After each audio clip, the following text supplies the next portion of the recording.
Hey, Glenn here, the People's Carpenter. This video is not what I was planning for it to be.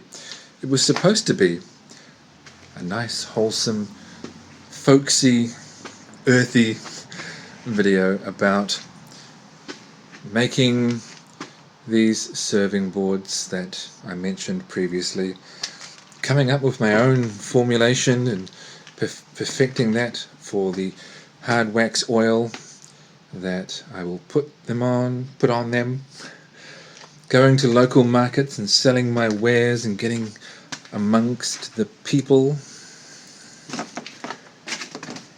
and then reporting back. Life had other plans in more ways than one. So the video kind of got cut short, but it was at least concluded. You'll see what I mean if you watch right to the end, and please do. If you do find it interesting or entertaining, or if you just sympathize with me, give it a like, consider subscribing, and let's just see what happens, shall we?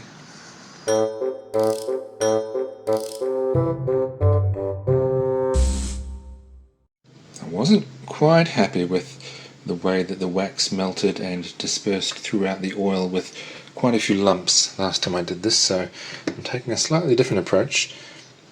I'm melting some wax in a saucepan, not a nice new one, and then I'll mix in some oil and get it all nice and liquefied. So most of that is mineral oil now, and there are no congealed lumps of wax suspended in that. It's nicely dispersed, so it will remain liquid. I guess if it gets cold it might not, but yeah, that's a much better result. I decided it was a bit impractical to do the oiling of the boards in that huge container, especially since now that I've got the oil and wax blended better, it's kind of a thick butter. I've slightly changed the ratio since I first started, so now there's more wax in there than there was previously. And I thought to myself, this looks a lot like Odie's oil, that stuff that I complain about, because although it's very good, it's also very expensive. I think I've made hard wax oil, a blend of wax and oil. I do, and I think it produces a beautiful result. So yeah, I'll keep that in this container, and I think that when I sell these boards, I'm going to get some little jars and sell some board butter to go with them. Market day is tomorrow. So I have some preparation to get done. I have the jars. I have more jars over here. Rather a lot of them, actually. I have some stickers. Some of them have smeared, but I have enough for the board balm, which is how I'm going to be marketing and selling this stuff. So what do I have to do? Well, I've got to sticker the jars, and then I've got to fill them.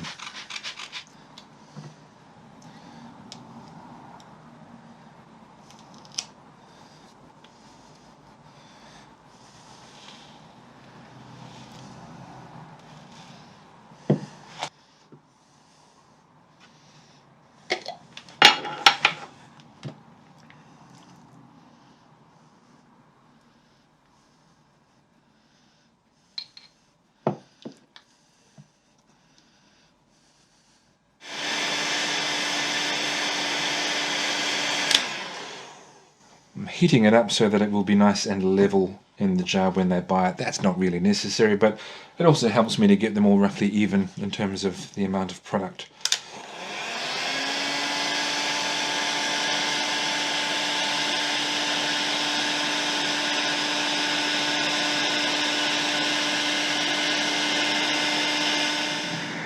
The day of the market has arrived. Now it's called the Car Boot Sale at St. Mark's Anglican Church here in Carterton. I've arrived early. The other vendors, or some of them anyway, have arrived also. I don't know how big it will get.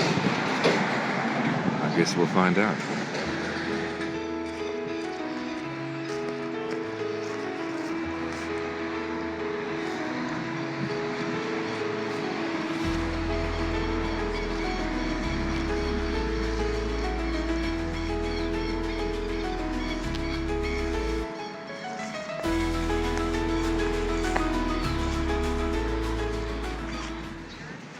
morning again. That previous market was at St. Mark's Church in Carterton. Now I'm at the weekly Featherston Market in Featherston, just down the road, and we're off to a terrible start. This table, I tried to drag it out of the way of a car just in case there was contact, and I broke one of the legs and it collapsed. My other wooden table, which I brought with me, I forgot to bring the legs.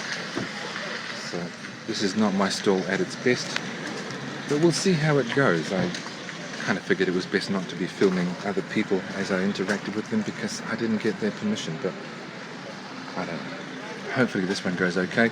I sold 5 boards at the last one. I'm told it was a very quiet day at that car boot sale. Maybe the next one will be more busy. And we'll see how today goes. It's an hour later. You might be forgiven for thinking that my table looks exactly as it did before, because it does.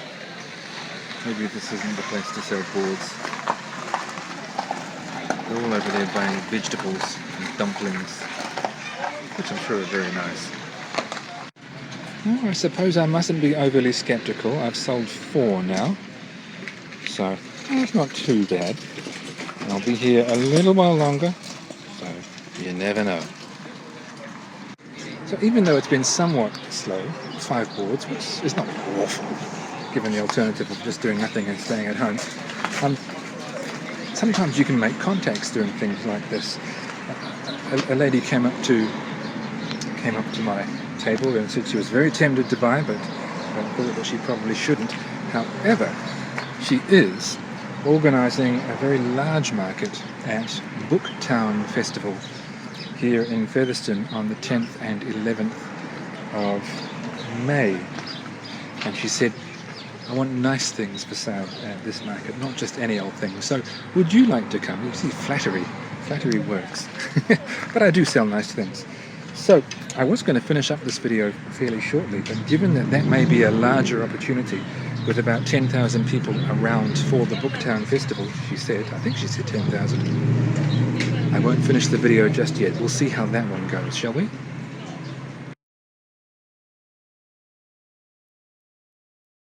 So after 2 markets, I'm starting to run low on boards. I sold 5 at one of them, sold 5 at the next one, 10 boards. I'm not making 10 today, the next market is tomorrow, but I'm making 1, 2, 3, 4, maybe another 5, and that'll be okay for one more market, because I've already got quite a few. It's good to have some feedback under my belt now. I mean, the main feedback was everyone thought that the boards were very nice. They thought that they were very cheap, which is nice, but I am going to change that slightly. I'll tell you why. They also... Okay, so this is obviously just being glued together. I'll do the smoothing and shaping shortly. But usually when I make a big chunky board like this, I just assume, okay, everyone wants a juice groove, and it makes sense to put feet on the underside. I'm finding that a lot of people, I'm sure some people do like that, but a lot of people said, you know, I'd really like one with no feet so I could use both sides. So I'll make a few like that with no feet. Yeah.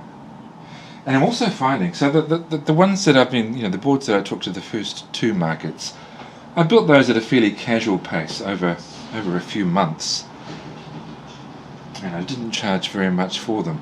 But now that I'm contemplating going to markets more regularly, so maybe a couple a month,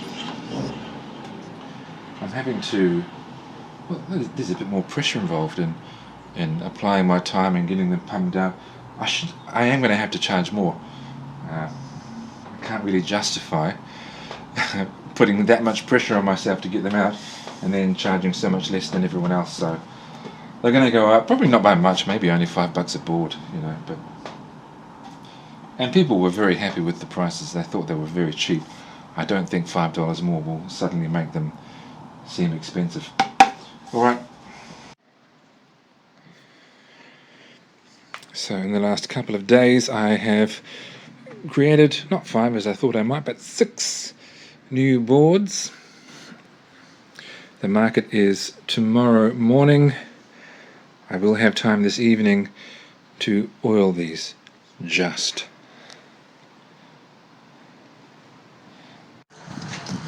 here at the Featherston Market again. It's not even 8:15 yet, and I've just made my first sale. Quite like that one. The lucky buyer is just over browsing a vegetable stall, and she'll come back and pick it up.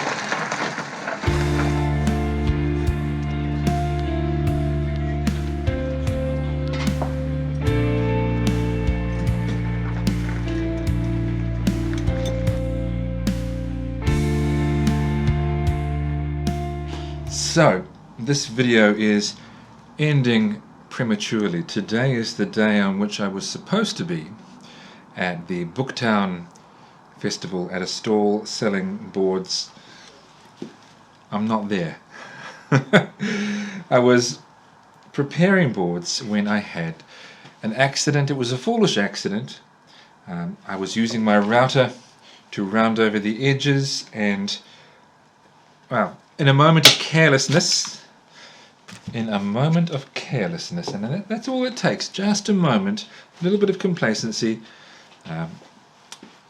This very nice, very sharp 4-flute roundover bit routed the end of my finger. That did a very good job of routing the end of my finger. If you've ever seen or had a router injury, depending on the bit of course, but you know, a routed bit with numerous blades like that, you'll know that they can be quite messy. And this was quite messy. It wasn't a huge injury. I've had a more significant injury from my bench top router on this hand. That was far more significant. It was a small injury, but still very messy, just by the nature of what these bits do. I won't show you. In fact, I didn't take a picture of the injury. I thought, no, I'm not going to subject anybody to that. No one needs to see it.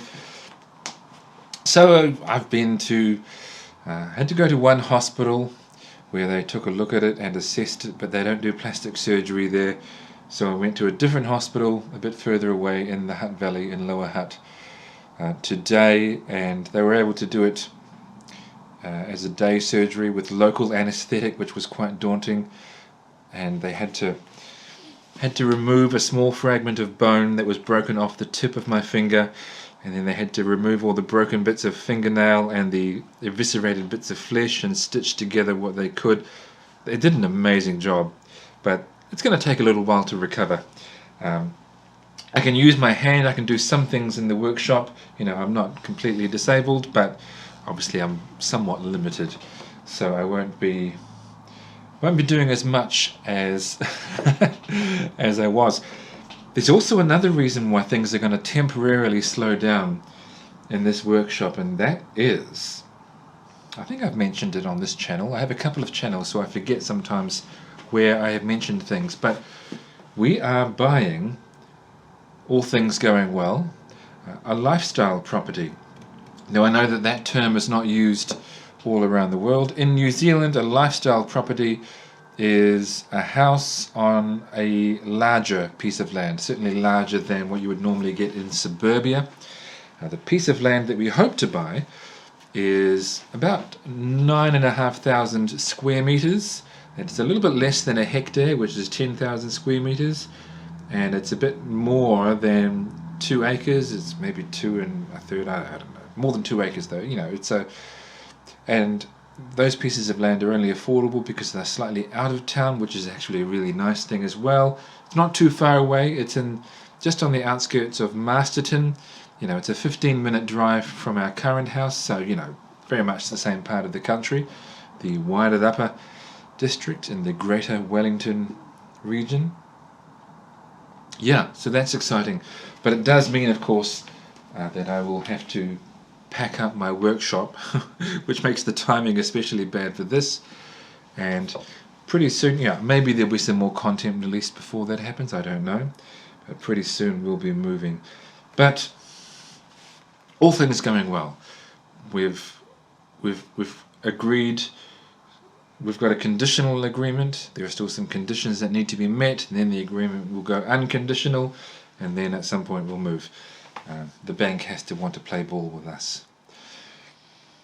So yeah, this video about making boards has ground to a halt, which is exactly what can happen to any project if you are not careful and you don't respect your tools. You know, I usually do, but I got complacent. I've used this thing so many times without incident that, you know, I wasn't as careful as I should have been. And you should be. I'll recover, but it's inconvenient. You know, it's really cramping my style and my creativity just now. But anyway, I did do a couple of markets. It's been a learning experience. You know, I really take my hat off to those who are able to make a living building crafty things and then going to markets. You have to have a lot of endurance. You have to produce a lot of output. You have to know the worth of what you sell and be willing to charge a proper amount for it. I tend not to do that. You have to go to lots of markets. You know, it's actually quite demanding because of how low your income will be doing this. You have to do it a lot. You have to regularly go to markets, seek them out wherever you can find them. It does somewhat stifle the things that you can create. You know, you couldn't just say to yourself, you know what, just for the next few weeks or maybe a month, I'm going to invest in building a really large project, you know, a big elaborate desk or something. Because when would you do that? You've got to continually be making stuff that you can sell at market. Yeah, as I say, if I was wearing a hat, I would take it off to those who are able to sustain that. I couldn't do it. But, you know, every now and then, when I've had lots of time to build up stock, I'll do it again because, you know, it's somewhat fun getting out amongst the hoi polloi, that Greek term which means the everyday people. Yep. Anyway, so this video ended with an update that I wasn't expecting to be giving you. But there it is. I do recommend doing this kind of thing, just every now and then, because, well, you know, you don't want to become too wanky about this, if I may use that term. It's nice to actually keep your feet on the ground, make things that people will want to use, and prove to yourself that you're doing that by selling them to people. Until next time, whenever that may be, there will be a next time. Maybe I'll make a short video just to tell you what's happening. Yeah, stay safe out there. Not like me.